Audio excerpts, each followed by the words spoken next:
বন্ধুরা, inverter compressor খারাপ না ভালো বুঝবেন কিভাবে? এবং কি আমরা জানি নন ইনভার্টারে চেক করার যে প্রক্রিয়া, রান স্টার্টিং কমন বা খারাপ ভালো মন্দ বুঝতে পারি, কিন্তু ইনভার্টার কম্প্রেসার কিভাবে চেক করে বন্ধুরা, আজকে আমরা এই ভিডিও দেখাবো। আর প্রথমত হলো বন্ধুরা, ইনভার্টার কম্প্রেসার কখনো রান স্টার্টিং কমন হয় না।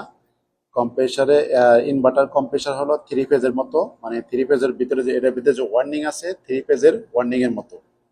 তো বন্ধুরা, প্রথমে আমি এটাকে ক্যালামিটারকে বাজার মোড দিব। তারপরে আমি এটা খুলে দিব যাতে আমার তারের রেজিস্ট্যান্স না দেখায়।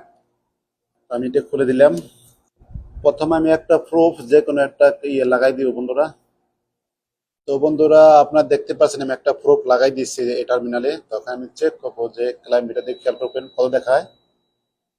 1.5। আবার দেখে বন্ধুরা 1.4। এটা কোন দেখায়, এটা 1.4। তো বন্ধুরা, আপনারা দেখতে পেলেন যে তিনো টার্মিনালে 1.4 দেখায়।